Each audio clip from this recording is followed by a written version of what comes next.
Well, friends, hello. Welcome to the downstairs market kitchen. It's where I do a lot of my canning and preserving. Over there, I have my preservation station. I use this kitchen for all sorts of preservation projects. Today, we're going to be canning.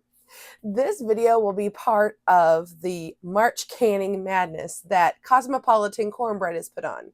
If you have not seen that or not familiar with it, I will add the playlist down in the description box below, along with Constance's channel, Cosmopolitan Cornbread, so you can check out all the details of what this collaboration is all about. It's an open collaboration. That means that I can join in anytime I want, and you can too. So if you like canning and you want to share with others, I encourage you, join us all as we are doing a March canning madness and getting our freezers emptied and ready for the new growing season.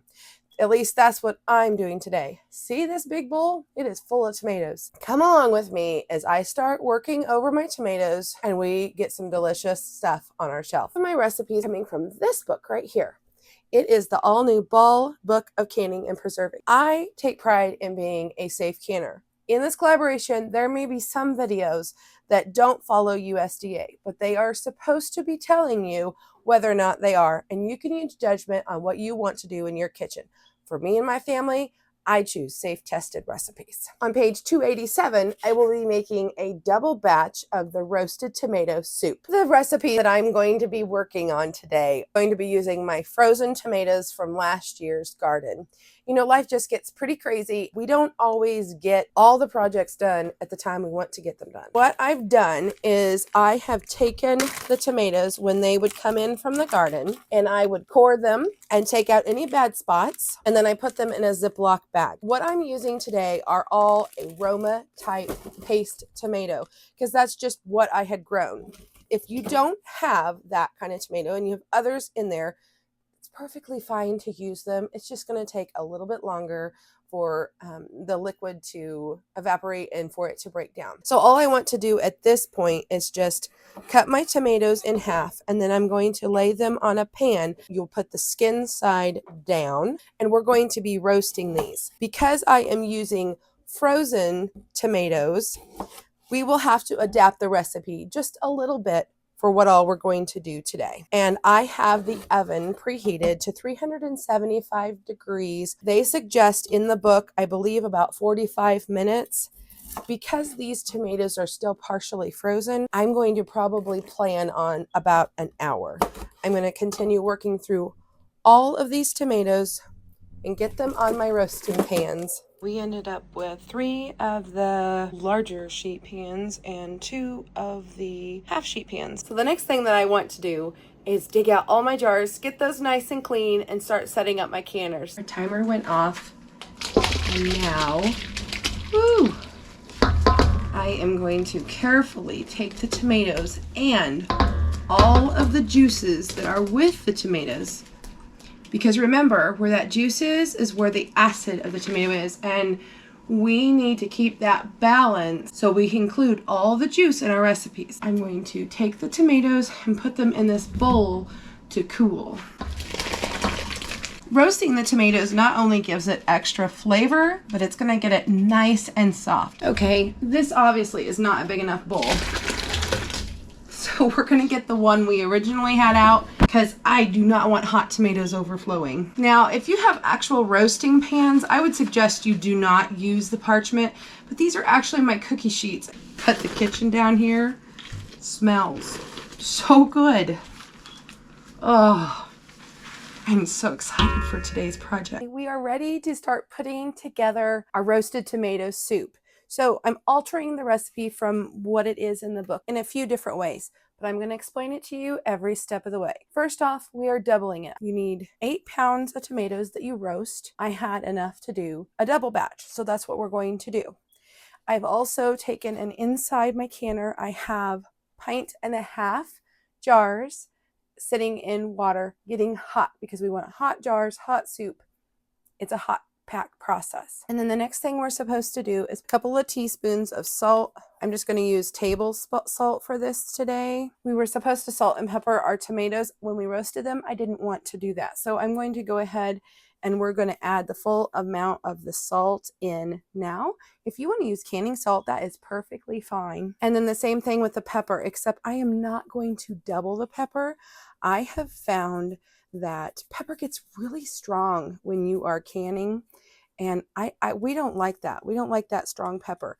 You can always add more. It does not change the safety of the recipe by using less of the seasoning. And then I also want to add in our garlic. I do not have fresh garlic today. I don't even have the garlic. 1/4 of a teaspoon of garlic powder, not garlic salt. Remember, we put salt in, is equal to 1 clove of garlic. We are going to add in those equal amounts. Then we need some onion. So I didn't have enough fresh onion today, so I grabbed my freeze-dried onion. And if you have heard me talk about, did you hear that seal? I love it. If you have heard me talk about my freeze-dried products, what I really like about them is that you can measure equal measurements. You don't have to do a bunch of math with this. I need 2 cups of onions. So actually we're going to put in 4 cups. This is 3/4, so we'll need to do rounded. 1, 2, 3, and there would be my 4 cups. And now, normally you would go ahead and just saute this for a bit, but because I am using freeze-dried onions, we don't want to do that. We're going to go ahead and go straight to the next step, and that is where you add in some dry white wine. If you do not want to add that in, you don't have to. So I need to open that up. My little cutter, oh, yep, it's on there. I thought it was gone. Whoop, there we go. Couldn't remember. We're not really wine drinkers, and so it's been a long time since I've used this. This is an old Pampered Chef one, and I got it years ago.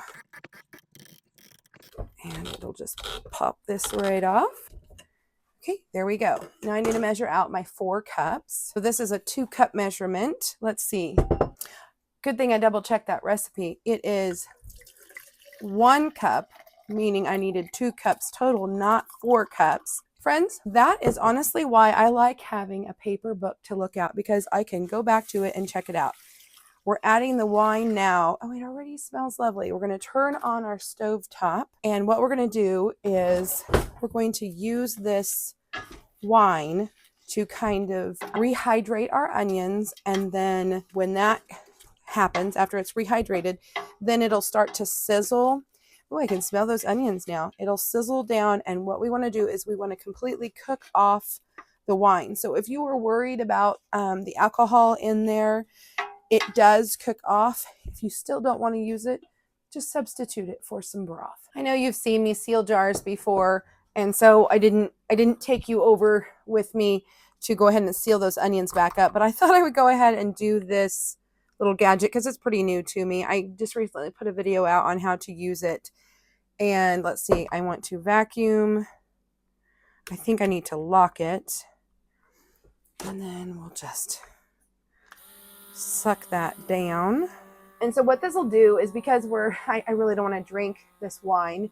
You could totally do that if you wanted to, but I'm going to just save this for another cooking recipe. And so I can just take this, and this will seal it. I want to hold that in place. And then now I will have my wine will stay fresher longer because we don't use it much. So this can just go in the fridge, and it can lay on the side. It doesn't matter. So just thought I'd share that fun little thing with you. Our onions, they have rehydrated. Oh, it smells so lovely in here, you guys. The wine is starting to kind of, normally this would be what you call deglazing, but because we did not cook the onions first, it's not going to do that this time, but it will not affect the safety of this recipe. So we'll just wait until we don't see big puddles of liquid anymore. This has now cooked all of the wine off, and we've kind of almost roasted these onions a bit too. At this point, I have shut my stove off because I don't want it to cook anymore. We're going to have to take a few minutes and do work on the tomatoes, but I'll go ahead and open up our broth. Now, if you have vegetable or chicken broth or stock, any of that's going to be fine. I happen to have turkey, so I'm going to add that in. For a single recipe, you need 4 cups, which is a quart. And we're doubling, so I'll be using 2 of those. And I'm just going to let that kind of meld all the flavors and get that out of the way and have that step done. And now we can focus on our tomatoes. So with this tomato soup recipe, what they wanted you to do is go ahead and have your tomatoes, leaving the skins on just like we did. But they also wanted you to pull out those seeds. Well, mine were frozen, so that wasn't really an option that I wanted to take the time to do. It would be very time consuming, and I'm afraid I would lose a lot of my actual tomato. And because we were not able to remove the seeds, we are going to kind of skip the step where they tell you to remove the skins and chop them. We're going to go ahead and turn this into a sauce or a puree.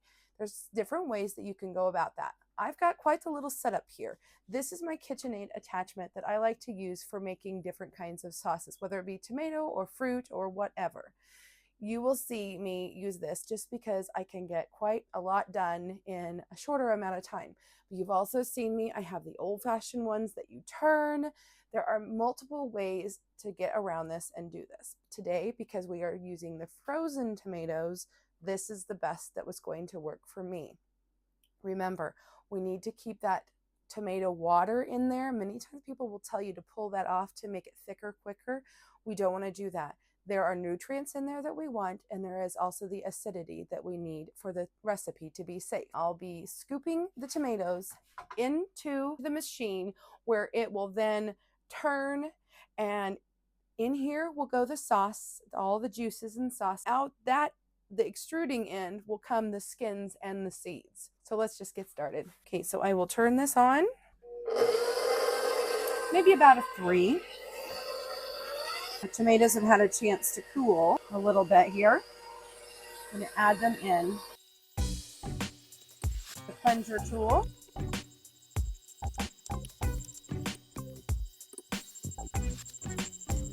As you can see, in here we have almost a tomato juice, but we're going to cook this down. Don't worry, it can become tomato sauce. And if you look over here, this is our extracted skins and seeds. I think there's probably a little tomato pulp left in here. So I actually will probably save these pieces and I'll run them through the machine a couple of times after we're done. So we have made it through phase 1. Some of that may have fell through there. I'm going to go ahead and run this through just in case, because sometimes, oh, see, now we have a nice tomato sauce there. That is excellent. And I'm just kind of making sure as I pour that I don't have any bits of seeds or anything. I've got all this juice. Remember we talked about the juice? I'm going to mix it with that pulp that we just did and run it through another time. Oops, making a mess, friends, making a mess. It is not my kitchen if I don't. But I do not want this to heat up anymore because like I said, we've run out of time. And I think all we're going to be able to do is work the tomatoes. So what I'm going to do is once I get through all of this, all this stuff will go into the refrigerator. And then tomorrow we will come back to this. Okay, just for a recap so I can kind of gather myself back in. So again, we are in this book on our roasted tomato soup. Remember I told you we were going to do things just a little bit differently. I went ahead and I've got my canner with the water in it, just water, no vinegar. And I've got the jars in there so that it's going to start coming up to temperature. I have it on about a medium heat so that the jars and the canner and the water can all kind of evenly come to temperature. And I did the same thing with our pot of tomatoes. So we put all of our ingredients, our wine, onion reduction with the tomato puree that came out of the machine.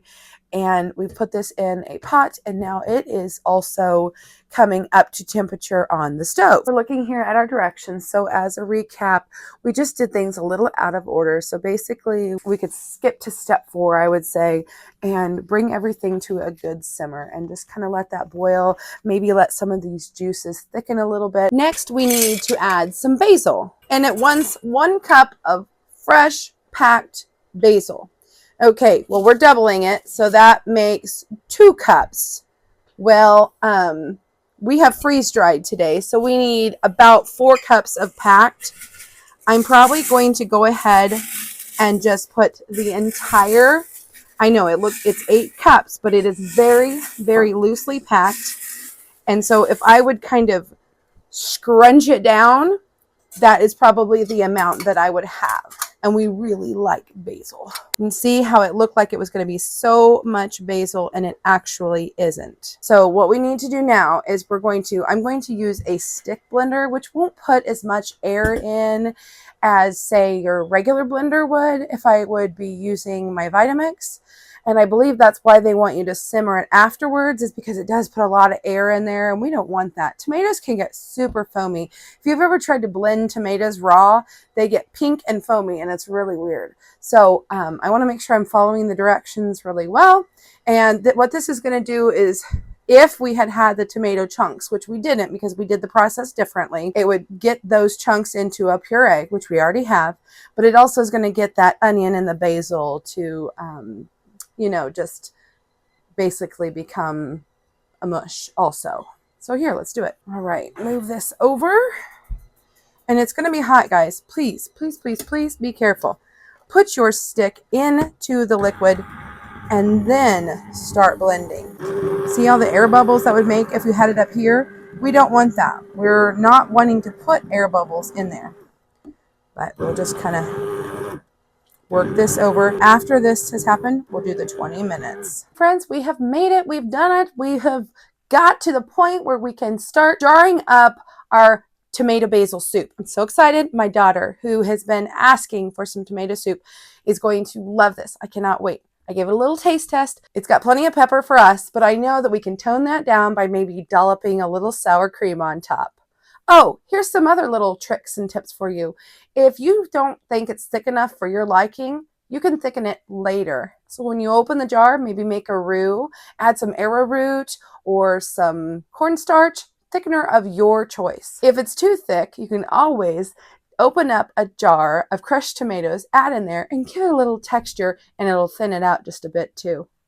How about adding some fresh cream or some heavy whipping cream to give it a richer, more in-depth flavor? It is endless what you can do. Let me know in the comments below, how do you like to doctor up your tomato soup? Oh, and do you eat it with grilled cheese? So we have our very hot, very heavy canner here. I'm going to take the lid off. Ooh, careful.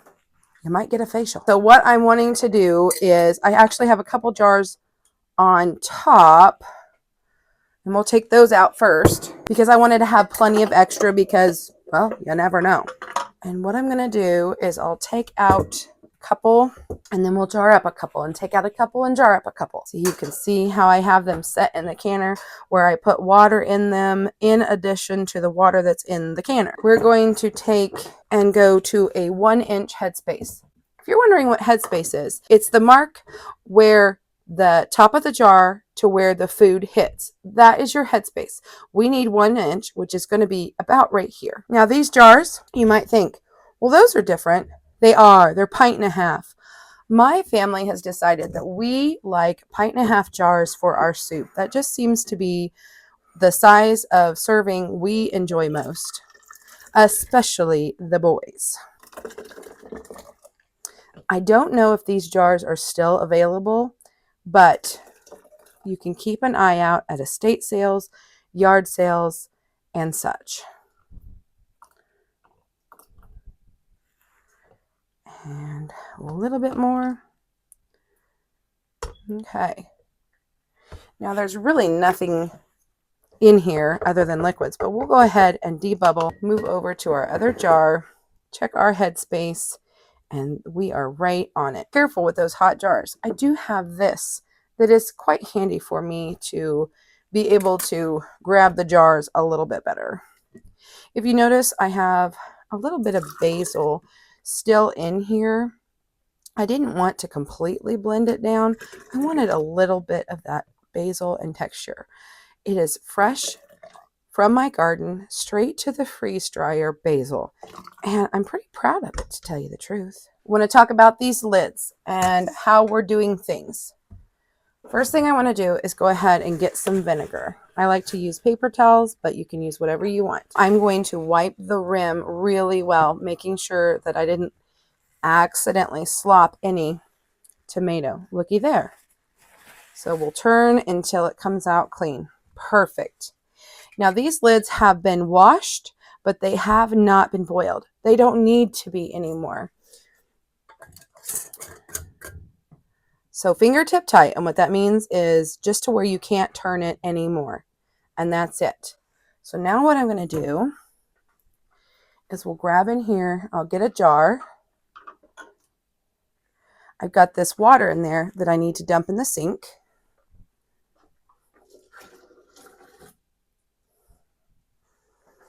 And then I will replace this jar in its place. Into the canner it goes. We'll do one more together. Wipe off my rim. I can see I spilled. Moving my towel around until it's clean. Put on my lid, my ring.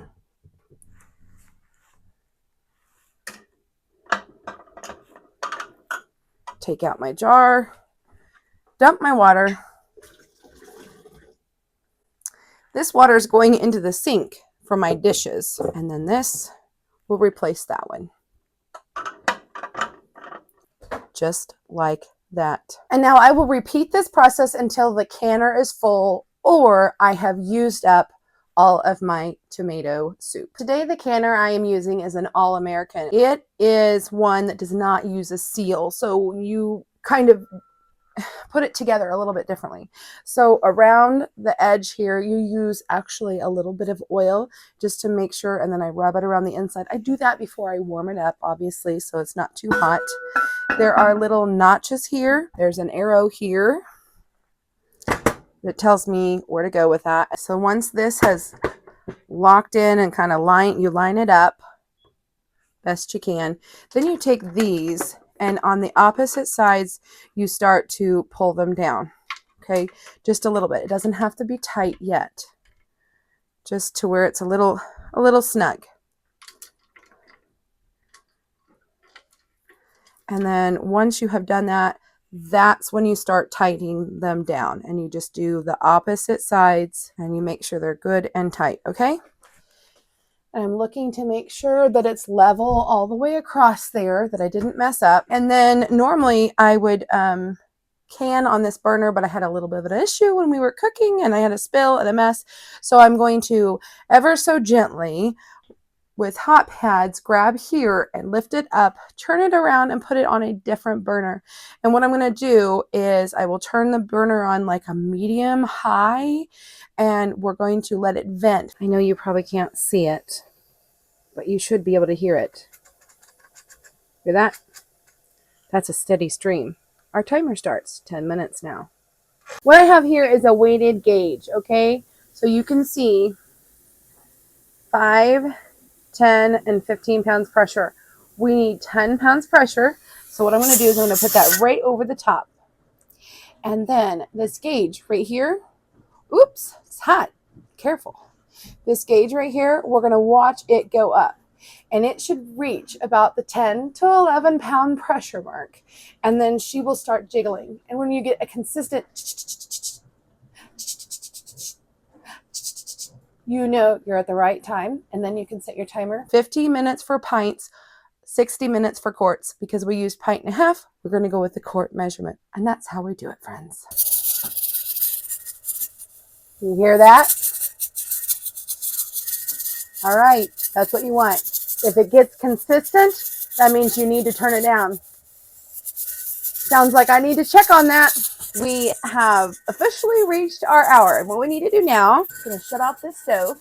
And as tempting as it is to take it off of the heat, don't do it. This is way too heavy and way too hot. You could seriously hurt yourself. I'm going to leave it on this burner. Leave this on there. Don't take that off. Do not even think about it. No way, no how. Don't tap it. Don't try to release that air faster. That will cause you serious issues you will definitely regret, like siphoning. So this will set completely still. I'm going to leave it alone.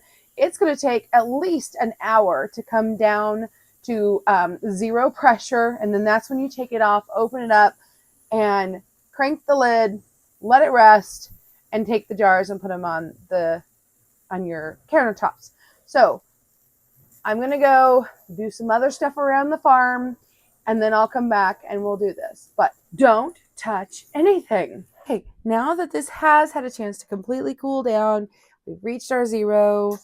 Oh, I hear a little pressure still. So you know what? We're not ready for that yet. My phone is nearly to die, so I'm hoping that we can do it this time. First, I'm going to move the canner over. Safety first. Ugh, gird your loins. Okay. Now it is ready. It was just not quite there before. That's okay. Now, just like when we put this on, when we take it off, we will twist at opposite sides till it falls open. And like with any of our canners, we lift it away from our faces, twist it, and now we're just going to let this rest for about 10 minutes. This is up. Take this off. And I tell you what, it smells lovely, but there's no sign of tomato in the water. The water is clear. Let's go ahead, show you a jar. Doesn't that look beautiful? And I will just take the jars out. It looks like most of them have already sealed. We're going to just let them set for 12 to 24 hours. If there are any of you were concerned that don't seal, there is a set amount of hours that you can actually reprocess. You can wash off the lid and try again with a new lid. But usually I don't have that happen too terribly often. And if it's only, maybe 1 or 2 jars, I usually plan to just use that right away. And that's how I deal with that. I hope that you guys enjoyed this video. I hope that you're encouraged. I want to thank you all for being here today. I love having you with me in the kitchen no matter what things we're going to do. And I did want to show you that I did fill the canner, but there was some extra and it didn't quite fill a jar. So what we're going to do is I'm going to surprise my daughter with this for an after work snack for her. She usually comes home and she's ready for just a little special treat, and I cannot wait to see what she thinks of that. I don't know that I'll get a taste test from her. If I do, I'll sneak it in here, but otherwise I'm going to go ahead and just say goodbye for now, and thank you so much for joining in with me today. And don't forget, this is part of a collaboration. If you're watching it in the month of March, it's March Canning Madness. Go check out the entire playlist over at Cosmopolitan Cornbread, and don't miss out on the opportunity to win some really awesome prizes. I thought I would show you my beautiful jars, but I wanted to mention, see how we see that ring here? That's because I forgot to put vinegar in my water. You can see on this canning project, I did put vinegar, and the jars are beautiful. So try not to forget, if you have hard water like me, put vinegar in the water. Just a splash. But it's okay. I'm not terribly worried. When I go to wash the jars after they've cooled, tomorrow I can add vinegar into the water when I rinse.